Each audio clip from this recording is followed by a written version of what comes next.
Welcome to Stories from the Camp. It would be great if you could like, video and subscribe. Thank you and enjoy listening. The evening air is thick with the residue of another day done. The city exhales. Thick stone blocks hold a quiet secret behind their stoic facades. The old aristocratic apartment, built in the late 19th century, now hosts 7 separate families. Tonight is no different. As you cross the threshold into the vestibule, the first anomaly is immediately apparent. The grand staircase, once meant to announce arrival with sweeping elegance, now groans under the weight of too many footsteps. The railing is smooth and bare, worn by generations of hands, armless, gloved, calloused, sliding down, searching for purchase or reassurance. The banisters are polished by habit and necessity. They glisten faintly under the single weak bulb at the top landing. The walls bear the patina of time. Cracked paint gives way to patchy plaster in muted tones of sage and beige, where a once grand mural might have whispered of imperial dreams. Now there is none, just the steady drip of condensation migrating down the brick, quietly punctuating the silence. Damp areas bloom into organic patterns, moss or mold or memory, and each irregular shape is itself a story. You inhale the air, a strange bouquet of coal smoke from the street outside. Stale cooking scents carried upward through cracks in the floor, hints of lavender from a cautiously aired-out room, and damp wood that sighs every time the wind shifts. Down these corridors, this building has learned to breathe with the people who live inside it, whether or not it's ready to forgive them. Before fall of the Tsarist regime, this apartment, like many in the city, was a bastion of bourgeois gentility. Thick walls insulated from street noise, spacious rooms set around a central drawing room, high ceilings crowned with mouldings, and tall windows overlooking a courtyard where horse-drawn carriages once clattered. Now the rooms are subdivided. Some walls are real bricks and mortars, others just blankets or rickety wooden partitions. What was once a single living room is now 3 separate sleeping spaces. The dining room is gone, replaced by a communal kitchen where 7 families converge nightly. Each occupant carries with them a memory of a previous owner. Marble overmantels, now cracked or concealed behind chipped boards, brass door handles tarnished green. Orchids in the greenhouse, once there, no longer survive.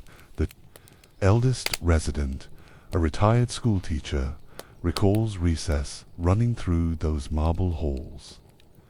Another remembers hosting bright evenings of pageantry, candlelight, crystal chandeliers.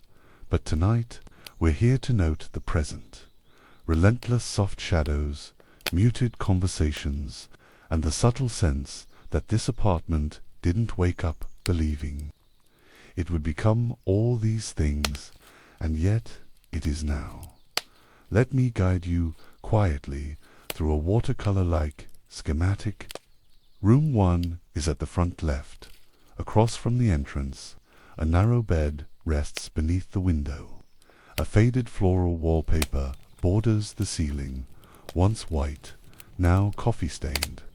This is the home of Mrs. Petrova, a retired schoolteacher who traces letters in a notebook by lamplight.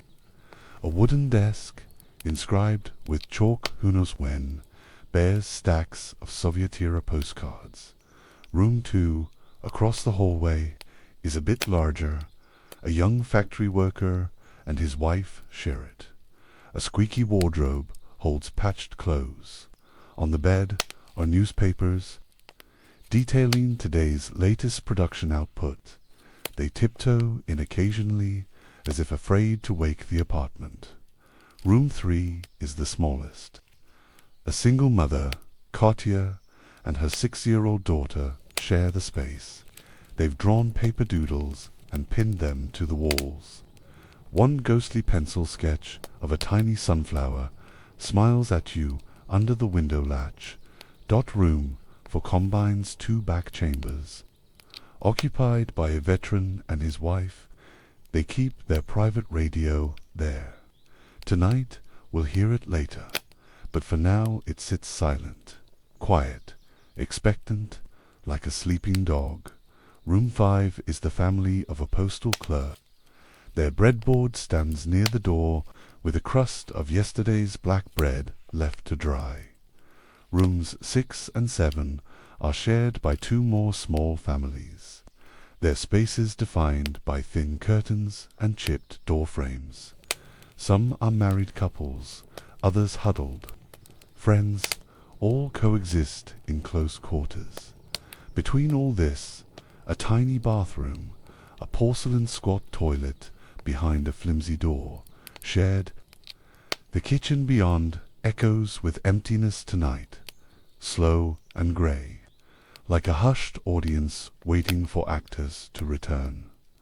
Study this map with the care of a cartographer of souls. Each line drawn here is a boundary between privacy and intrusion, between solitude and community. And at the center of it all is the kitchen, where tonight's second act will begin. We pause to consider the objects silent, narrators of experience. The chandelier, this ornate Castilian fixture, hangs from a heavily patched ceiling. Its elements hang askew, some melting at odd angles after decades of heat and humidity. It no longer turns. Tonight it is only symbolic, a relic of domestic grandeur, overlaid with the grime of everyday life. The wallpaper, layers of it remind. One hand-painted damask with regal scrolls, under another blocked with flat green Soviet-era vinyl, intended to simplify cleaning. Wherever peeling begins, they reveal centuries of aesthetics stamped into communal memory. The samovar, you can smell it, already kettle ready. Brass stands cold in the kitchen. The thick handle is polished smooth from countless steamy gripping hands at dawn and dusk, first from matryoshka grandmothers, then from tired schoolboys running off to catch a tram. The samovar flows last, often, and tonight it sits quietly in waiting. The stove in room 3, where the single mother lives, will see it. Coals inside us, half-buried tale, a day of dinner's end. One little match left, used nightly to keep warmth. It hums faintly, radiating calm. Perhaps the daughter has traced her fingers on it earlier, leaving smudges that still faintly scorch. This stove is more than warmth. It is contract between comfort and effort. Shoes in the hallway cluster, mismatched slippers and shoes. Neat brogues left in the hallway to avoid tracking dirt inside. A single red shoe, possibly lost by a child, old boots, cracked leather, curled in toes. None belonged to luxury. All belong now. Remember, this building did not plan to be communal. Each partition is a concession to need. Through a narrow opening where a door once stood, a bench sits illegally purchased after midnight, trades one for drying coats overnight. Beside it, a chipped porcelain basin with a towel where people wash before bed. A woman, perhaps the postal clerk's wife, will later do her ablutions here with water from the kitchen. Towel pinned to the partition's top dot here. Separation is fragile. At times, life spills through. A sneeze, a moan, a lullaby all drift through. The building is too porous. that's both blessing and curse. Humanity clings to one another. Privacy is overvalued even when absent. Yet this porosity is also reassuring. The partition paper flutters slightly when a child passes. There is solidity in imprint. The kommunalka is not just walls, it is living grief, shared hope, the residue of history. There is wistfulness. A daughter remembers a different city, one that broke apart in 1917. A father remembers the front lines. A mother, the pre-war calm. Pain and nostalgia orbit this building. Citizens orbit within. The space doesn't judge them, but it knows the length of each day. Born in the boards, it knows the lunch tins and the smell of stale tea. It knows how long it takes to walk from the kitchen to room 1 on cold nights. It knows the friction of skin to bedding as the cold wakes you at 3A.M. This chapter is ultimately about the building as silent witness, as unintentional host, as reluctant and generous container of so many human dramas. So we observe the lint trapped in corners, the cracked floor tile, the pattern of footfall worn into faded linoleum. Each becomes part of the story. Each is more meaningful than a grand battle, because here the battle is daily life, survival, intimacy, privacy, interleaving and overlapping in densely layered architectures. As the light grows dimmer, we sense the apartment stirring. Evening routines loom ahead. That samovar will ignite. The kitchen walls will thrum with gathering steps, quiet conversations, discreet laughter, hushed complaints. In the next chapter, we step fully inside. We move softly through corridors. We trace the hand that clinks a spoon against a glass. We listen to the hush and hum of the communal pulse. But for now, the apartment simply is, patient, porous, imperfect, readying itself for another night. Under Lenin's gaze, the apartment exhales. Evening has settled, not with drama, but with the quiet certainty of repetition. There is no grand bell, no turning point that announces the transition from day to night. Only the sound of a worn latch clicking, a suitcase thudding to the floor, and the soft shift of weight as a coat is draped over a nail that's been bent for years. Within these shared walls, the choreography of evening begins, not by design, but by consensus. You can almost hear it now, the first click of the electric samovar in the kitchen, the hiss of water beginning to warm the bare whisper of footsteps across linoleum floors. In a communal apartment, a kommunalka nightfall is not a time of solitude, but of negotiation. Each moment, each movement is shared. The air becomes thick with cooking smells, with overlapping lives, with the flickering tension between intimacy and distance. And yet there is a kind of comfort in that closeness, a slow rhythm, a learned grace. Like birds nesting on a single branch, the kitchen is where everything converges. It is small, smaller than it should be. 2 tables, once mismatched in style and wood grain, are pushed end to end to form a surface long enough for necessity. Every family has its own corner, a territory defined not by lines, but by muscle memory, a place where one's cutting board always sits, where a chipped enamel cup always rests. The stove, a Soviet gas range with unreliable burners, wheezes. Like an old man with every light, you strike a match. It flares blue, then yellow, a kettle hisses. Something simmers in an aluminum pot, perhaps cabbage soup, or just hot water to pour over yesterday's bread. In the window, a thin curtain, stiff with accumulated steam and dust, flutters in a breeze from a slightly cracked pane. Outside, the courtyard glows faintly orange from a street lamp. Inside, everything is soft. Shadows stretch, colors mute, edges blur. There is no single voice, just layers. A boy hums a school song under his breath. A woman crushes garlic with the flat side of a dull knife. Someone scrapes burnt crust from a frying pan, quietly cursing under their breath. A spoon clinks in a teacup like a distant wind chime. The refrigerator hums, though no one trusts it. They take turns, more or less. There is a rotor, but it is fluid, enforced more by fatigue than fairness. Some wait with crossed arms. Others hover politely, pretending not to rush the current user.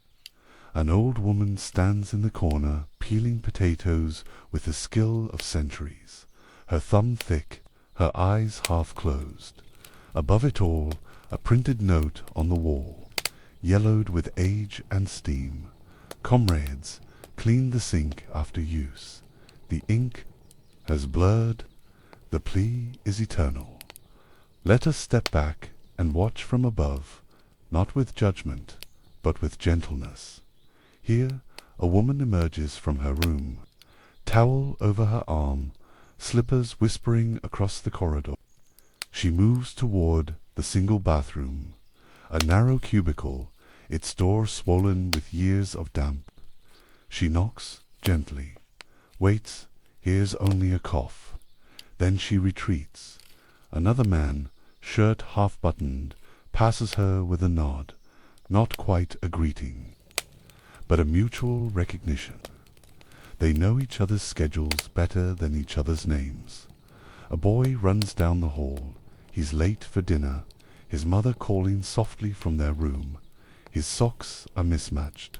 One is patched at the toe.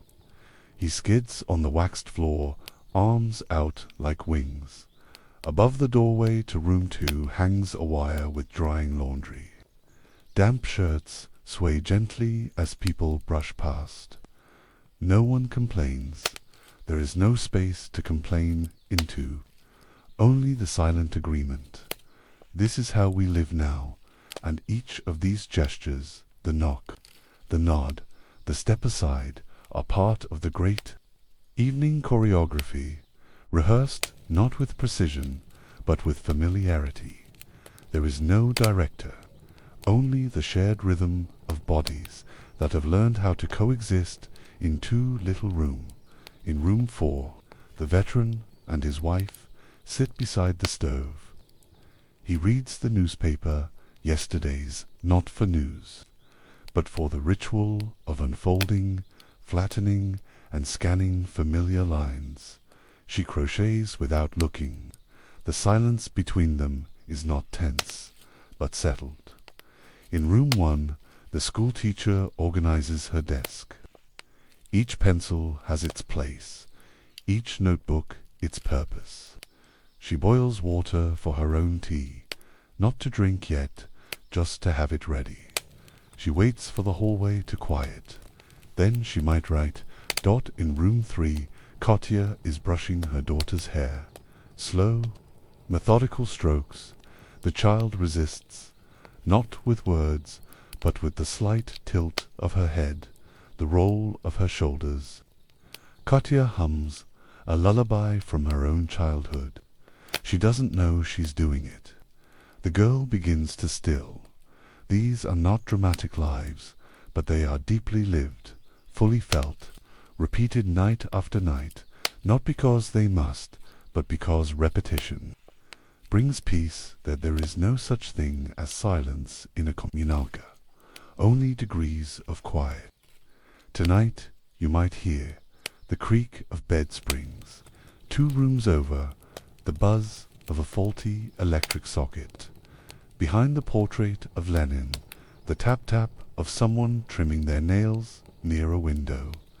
A radio playing softly, so softly you can only make out the shape of melody. A cough, a sigh, a spoon against enamel. These are the sounds of lives gently brushing against one another. Even breathing is shared. A man exhales too loudly and a neighbor wakes. A kettle boils over and someone murmurs from sleep. You learn to measure your voice, to soften your steps, to express discontent through glances or notes taped to doors.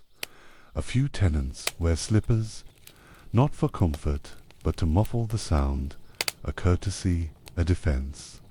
By 9 p.m. the rhythm slows. The stove in the kitchen has been switched off. Its warmth lingers like memory. A woman wipes the table with a cloth soaked in vinegar and water. She does not expect thanks. The chair she always uses remains tucked beneath the table, a gesture of pride, of holding space.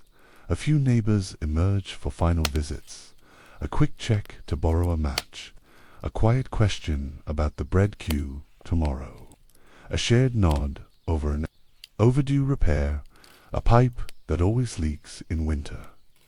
These conversations are quiet, always, but precise. Words are rationed. Tone matters more than content.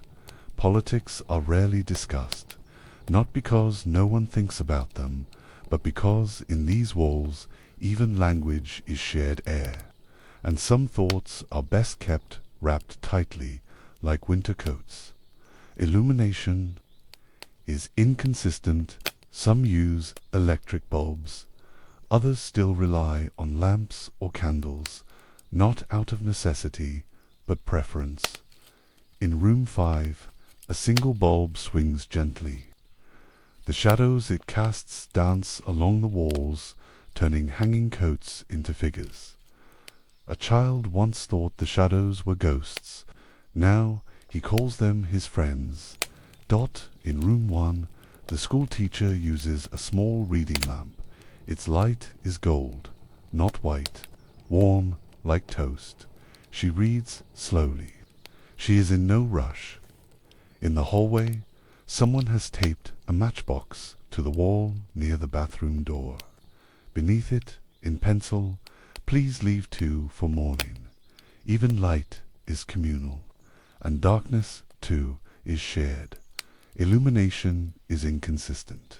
Some use electric bulbs. Others still rely on lamps or candles, not out of necessity, but preference. In room 5, a single bulb swings gently. The shadows it casts dance along the walls, turning hanging coats into figures. A child once thought the shadows were ghosts. Now he calls them his friends. In room 1, the schoolteacher uses a small reading lamp. Its light is gold, not white, warm like toast. She reads slowly. She is in no rush. In the hallway, someone has taped a matchbox to the wall near the bathroom. Door, beneath it, in pencil, "Please leave too for morning." Even light is communal, and darkness, too, is shared. Night in the communal apartment begins not with silence, but with the change of sound. During the day, there is the clatter of pans, the shuffle of slippers, the low hum of chatter, but at night those loud sounds shrink. What remains is smaller, closer, more intimate. And in the kommunalka, walls are not walls, not in the way we wish them to be. Some are little more than wooden partitions, or hung curtains, or brick plastered quickly after the war. Even the thicker ones are porous. They allow through breath, murmurs, dreams, arguments, lullabies, and coughs. It is a building where privacy is a concept, not a condition. And tonight, like every night, the building listens. Every resident knows their neighbors, not by what they say out loud in daylight, but by the sounds they make in the dark. The old veteran 2 doors down, he clears his throat in a distinct, hollow rhythm before lying down. His wife groans softly as she rolls onto her side. The woman in room 5 always drops her hairbrush at exactly the same time, a dull thunk on wooden floorboards, followed by a sharp inhale of annoyance. And the child in room 3. She whispers when she dreams, quiet, nonsensical syllables, not full words, just the ghost of language. Her voice is high and breathy.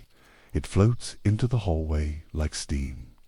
Neighbors hear her and turn on their side.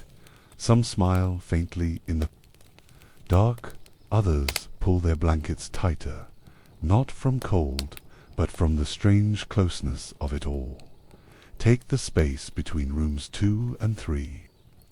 Only a single wall separates them, and even that word wall is generous.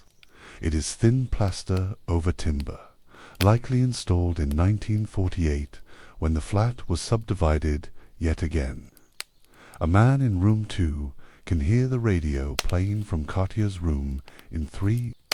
Without straining, when her daughter has nightmares, he knows before she does. And Katya, she can tell when the factory worker next door has had a hard shift. His sighs are deeper, his chair scrapes more harshly. His wife offers tea with fewer words.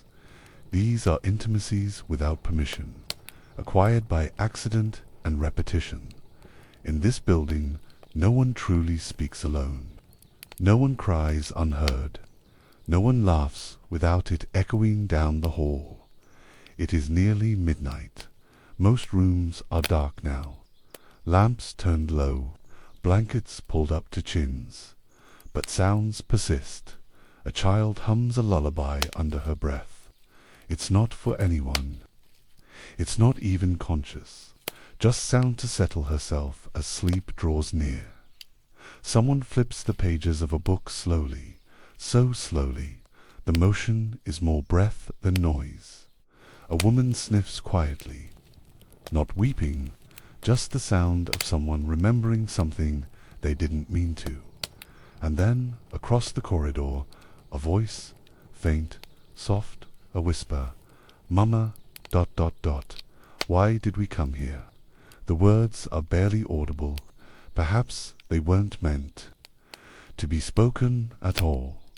Maybe they escaped, drifted through the air like dust in morning light. Katya doesn't answer right away. Her hand strokes her daughter's hair. "Because we had to, little mouse. There is no shame in it, no secret, only resignation. And everyone nearby hears it. No one speaks of it the next day. But all remember, people sleep close together here, not out of affection, but of necessity. A single bed holds 2 people. A child curls at the foot of a mattress. A baby sleeps in a drawer lined with cloth. And sleep is not private. You hear dreams in other rooms, the gentle sighs of people letting go, the gritted murmurs of troubled rest, once even the moan of someone clearly remembering war, whispered names, desperate apologies, gasps that chilled the soul. One woman, the retired schoolteacher in room 1, speaks in verse in her sleep. Snatches of Pushkin and Lermontov float through the night. It is not unsettling. It is beautiful, somehow, like a radio tuned gently to another time. Down the hall, a man grinds his teeth. Someone hums in their nose. Someone mutters a name. Nikolai ... again. Nikolai, the name repeats, then fades. And in that repetition, a lifetime is revealed, or maybe just a fragment of it. Enough to remind you that everyone here has loved and lost and lingered on moments that return only in sleep. No secrets stay sealed in the kommunalka, not for long. The walls hear confessions whispered after midnight, quiet arguments truncated by shushes and frustrated sighs, the rustle of letters being read and reread, the muffled gasp of someone who just received bad news and thought they were alone. Tonight, behind the curtain in room 6, two lovers argue quietly. "You never look at me," she says. "You're imagining things," he replies. "No, I'm hearing things, and not from you." They fall silent.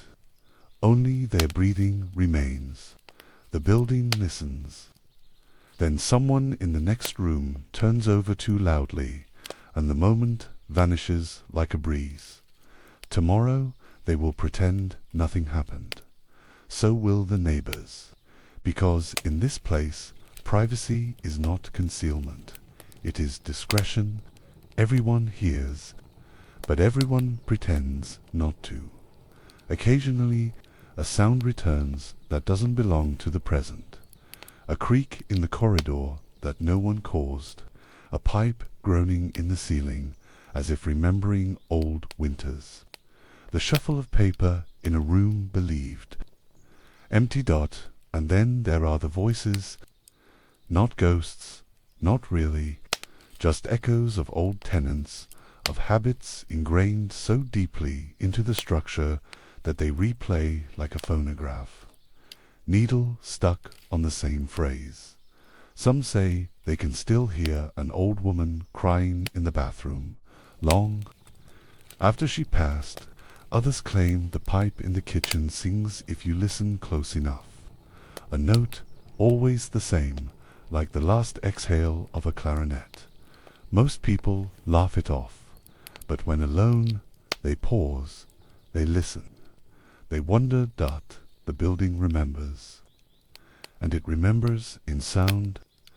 To live in a kommunalka is to become fluent in listening without reacting. Children are taught from a young age to eavesdrop without malice, to learn without intruding, to recognize tone as much as content, and adults, they become experts in avoidance, letting a cry pass without mention, offering help not when a sob is heard, but in the next morning's quiet, with tea. Without explanation, that sometimes there is kindness in not responding, in letting someone cry alone, knowing they weren't actually alone, in hearing and choosing silence. The apartment tells time not through clocks, but through recurring sounds at 6:30 a.m. The veteran's wife always clears her throat before rising dot at 9 p.m. The girl in room 3 brushes her doll's hair. It makes a soft plastic SC rich dot at midnight. A man in room 2 coughs twice, rolls over, and then goes still. At 3 a.m. the radiator clangs, not rhythmically, but angrily, as if remembering it once worked better. And through these unofficial chimes, everyone tracks their own sleep, not with a clock, but with the sound of others living beside them. Despite everything, the thin walls, the lack of privacy, the ghostly murmurs, there is something deeply comforting about it all. To fall asleep to the sounds of others breathing, to know with certainty that you are not alone, that someone is reading, and someone is turning over in bed, and someone is whispering a poem to themselves. The communal soundscape is not silence, it is a lullaby, a strange one, yes, a lullaby, of clinking glasses, creaking boards, quiet laughter behind the wall, but a lullaby nonetheless.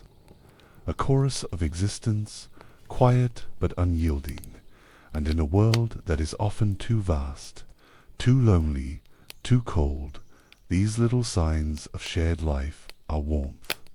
Now the building is nearly asleep.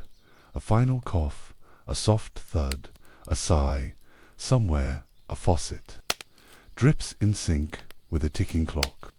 Somewhere a baby stirs and then settles again. The child in room 3 finally stops whispering. The mother strokes her hair once more. Silence comes, not the absence of sound, but the arrival of peace. The building holds its breath. The hallway is dim, not dark. A filament bulb casts a yellowish glow above the peeling plaster, barely held in place by wires that spiral like ivy over the surface of the ceiling. The light flickers once, twice, then steadies into a tired hum.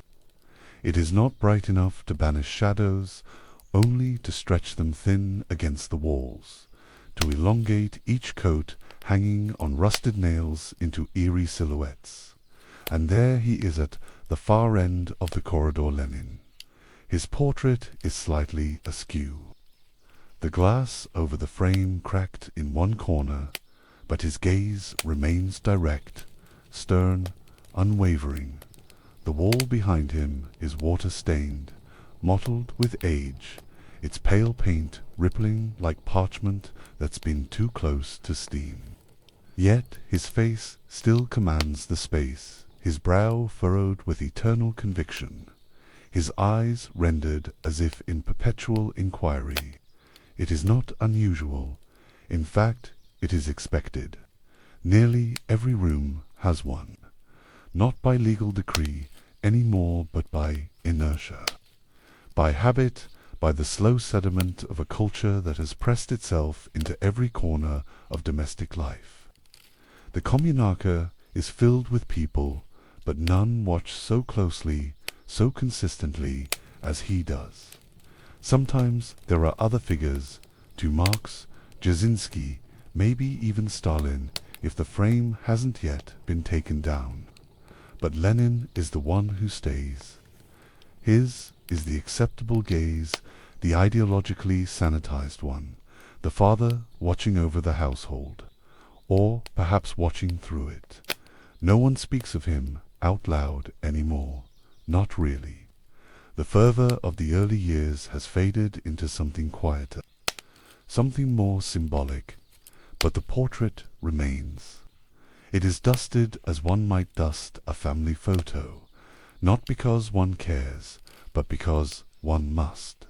Because a crooked Lenin invites bad luck, because a smudged Lenin feels disrespectful in ways no one wants to explain, because old habits are hard to bury, especially when they're mounted in wood and nailed to plaster. In room 4, the veteran keeps his frame cleaner than most. He polishes the glass every Sunday, folds his hands behind his back, and nods to the face as if greeting an old comrade. His wife watches from the bed, silent. She doesn't ask him why he does it, and he never offers an answer. Perhaps it's comfort, perhaps it's obligation, perhaps it's guilt. The old man has medals tucked away in a drawer, but Lenin is the only one who watches over them. In room 3, Kotya's portrait of Lenin is hung above the door. A cheap print, his face has begun to fade slightly where the sun touches it in the morning. Her daughter once asked who he was. Katya gave the simplest answer she could manage. He was important. He helped change things. The girl asked, was he nice? And Katya didn't answer. Not because she didn't know, but because that wasn't. The point, niceness, was not a quality that held meaning in the framework of ideology. Importance was enough. In room 1, the school teacher had once tried to take hers down. She had wrapped the portrait in newspaper, stored it in a drawer with other abandoned artifacts, a chipped teacup, a broken alarm clock, a letter never sent. But the wall where it had hung felt too bare, too obvious. She replaced it after 3 weeks, said nothing to her neighbors, just rehammered the nail and hung the frame again.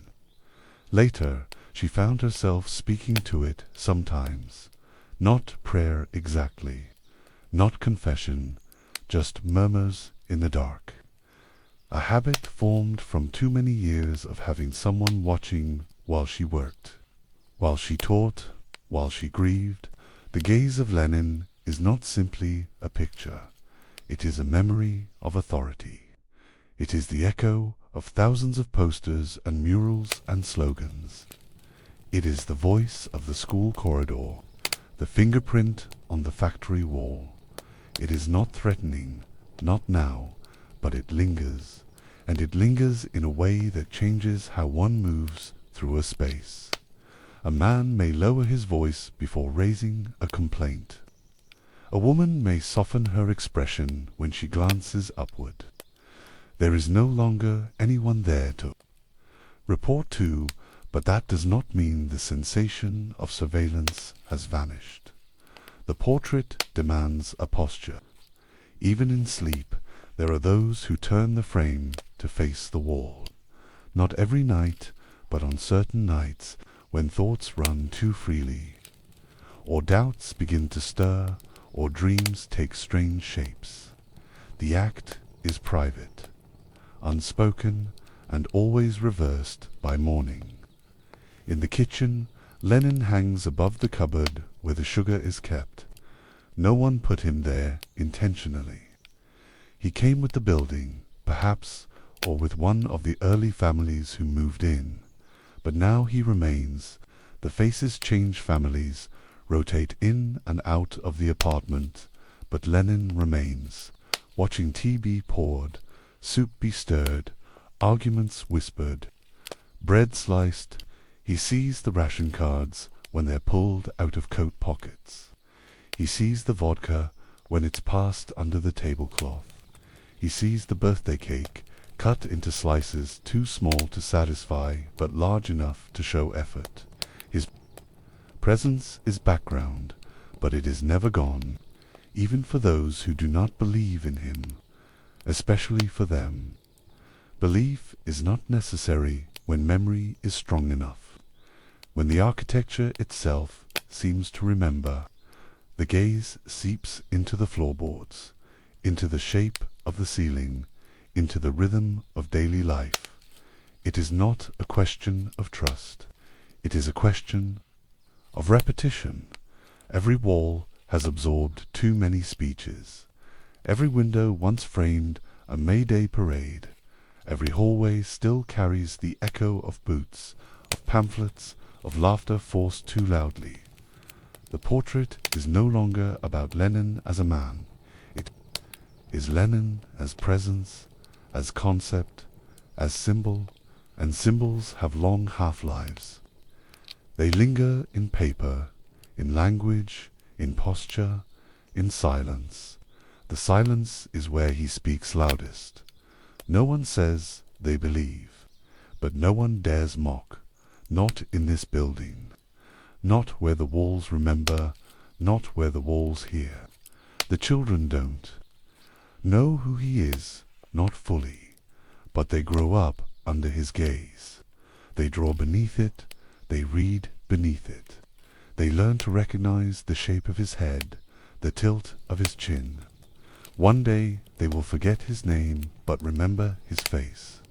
They will carry it with them like a distant ancestor, like a whisper in a language they no longer speak.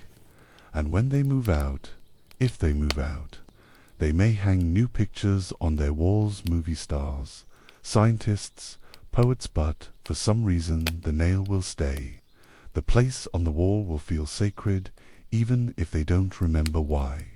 Because something about that gaze teaches you to look inward, or downward, or away. Because something about that expression tells you that someone is always listening, even when they aren't. And so the portrait stays in every room, in every heart, on every wall that still bears the weight of expectation. Even now, even tonight, as the lights go out one by one, as the sounds fall still, as the apartment breathes in sleep, he watches, without blinking, without aging, without doubt. And in that watching, a generation dreams quieter dreams. Sleep does not arrive all at once in the kommunalka, nor does it come gently for all. It is a slow procession, a careful descent, not into silence, but into a softer kind of noise, a thinning of sensation, like fog gradually swallowing a street lamp, until all that remains is glow without form. In this building, the act of sleeping is not a private surrender, but a collective ritual, one that unfolds room by room, breath by breath. The corridors have quieted. The kitchen is empty now, the last teacup rinsed and left upside down beside the sink to dry overnight. The air is damp with the smell of boiled potatoes, coal, soot, and vinegar used to wipe the table. The chairs have been tucked in, though not quite aligned. A single matchbook remains on the window ledge, its corners curled from humidity. Outside the glass, a snowflake lands and melts against the pane without anyone noticing. The hallway is a tunnel of shadow. The overhead bulb has finally gone out. No one replaced it. It clicks softly as it cools, surrendering its glow to the muted light that leaks from the cracks under doors. Small slivers of orange, pale yellow, an occasional bluish-white spill across the worn floorboards, turning the linoleum into a quiet patchwork of borrowed fire. The walls breathe, not literally, but in that uncanny way old buildings do, settling, shifting, flexing in response to the temperature drop. Somewhere inside the plaster a pipe groans softly, echoing like a yawn held too long. The old radiator in room 5 ticks with a slow metallic rhythm, the last heat of the day fading into the bones of the building. In room 3, Katya lies on her back, staring at the ceiling where moonlight through the curtain has formed a soft diagonal across the cracked whitewash. Her daughter sleeps beside her, small limbs tucked in, a breathy whistle escaping from her lips every few minutes. Katya listens to it as she always does, not with anxiety, but with quiet familiarity. She no longer reaches over to soothe her. The child sleeps deeply now, the kind of sleep only the young are given, unburdened by the echoes of the day. Across the thin partition, the couple in room 2 have gone still. The man turned first, facing the wall, his back to the rest of the room. His wife turned moments later, mirroring him without a word. Their blankets rustled in a half-synchronized motion, their breathing eventually aligning into a low, slow tempo, like two waves traveling parallel but never touching. In room 1, the school teacher is still awake. She sits propped against her pillow, an old novel open on her lap, though she has not turned a page in 20 minutes. The lamp beside her flickers occasionally, the bulb nearing its end. She does not mind. The dying light casts shadows that stretch and withdraw across her bookshelves, dancing lazily in time with the heartbeat of the building. She reads the same sentence again and again. Her thoughts drift not toward sleep, but toward memories less sharp than they used to be, but still persistent. In the kitchen, the only sound is the slow drip of a tap. One drop falls every 12 seconds. It hits the enamel sink with a tiny splash that echoes louder than it should. No one hears it directly, but it is there, marking time for no one, continuing long after the last footstep has vanished down the hallway. In room 4, the veteran dreams. He always dreams, sometimes of the front, sometimes of trains, sometimes of faces he hasn't seen in decades. His mouth twitches as if he is speaking, though no sound escapes. His wife, turned away from him, does not notice. Her eyes are closed, but she does not sleep. She has learned the stillness of sleep. Without the surrender, her body rests, but her mind drifts, half tethered to the present, half floating on memory. She counts the breaths between radiator ticks. She knows them all. In room 6, a young man smokes by the window. He shouldn't, not at this hour, not inside. But the night is heavy, and he cannot resist the quiet. He opens the window a few centimeters, and leans close. The smoke curls upward, mixes with the cold, and vanishes into the dark. He listens not to anything in particular, just to the fabric of the building. The creaks, the groans, the muffled coughs through walls, the far-off bark of a dog outside, the soft scuff of a slipper returning from the bathroom. The night is alive, but gently so. In this apartment, no one sleeps completely alone, not even the insomniacs. Sleep is a shared landscape, a silent field where everyone walks unaware of their neighbors doing the same. Dreams spill through walls like candle smoke. Someone dreams of a train, someone else of a river, someone of home, not this one, but a village left behind years ago, where the walls were thicker and the silence more whole. In sleep, they are returned to those places, at least for a while. The building wraps around them like a blanket, a drafty one, patched and thin in places, but still warm from the presence of others. The silence now is not total. It is layered, it is made of breathing, of rustling bedclothes, of distant engines, of snow sliding off the roof in clumps, landing with a dull thud against the courtyard stones. A clock chimes, not a real chime, not grand or metallic, just a soft mechanical buzz from room 1's desk clock. It marks 2 a.m., though no one hears it consciously. The hour passes without comment. The city outside is still, no trams, no voices, just the occasional gust of wind that curls into the alleyways, shaking loose a piece of frost from a window frame, rattling a loose pane in the stairwell. Inside, the residents sleep or try to sleep here is not always gentle.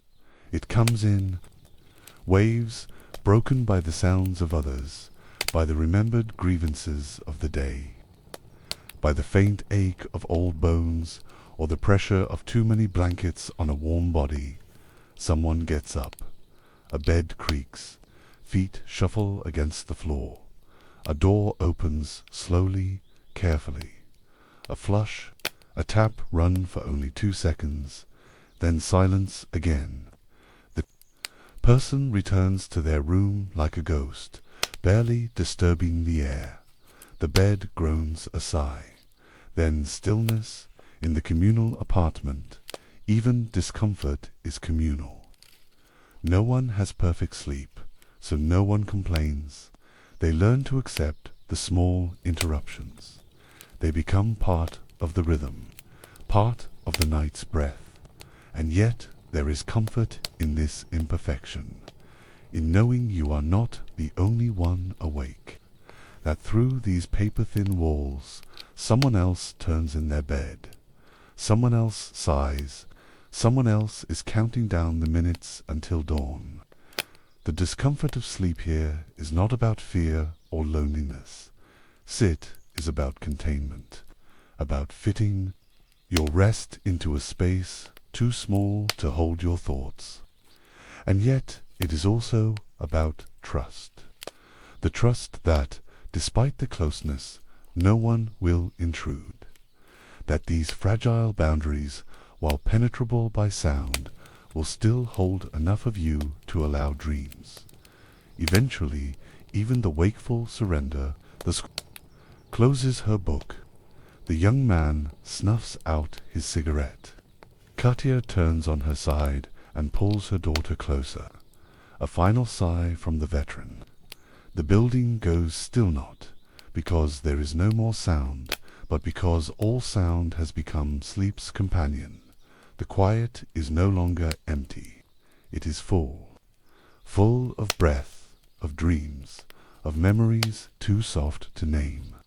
Full of the warmth that lingers when people sleep near one another. Not touching, but together. This is the quiet discomfort of sleep, not silence, but the gentle hum of coexistence. It is a lullaby without melody, a chorus without voices. It is the sound of bodies surrendering to stillness, of minds drifting into shared darkness. It is the night in a place where no one truly sleeps alone, and above it all, in every room, on every wall, the faint outline of Lenin still watches, but even he seems quieter now, less rigid, softened by the flicker of dreams. Perhaps even he sleeps, or perhaps he, too, is listening to the gentle rhythm of breath that fills the building, holding it steady until morning.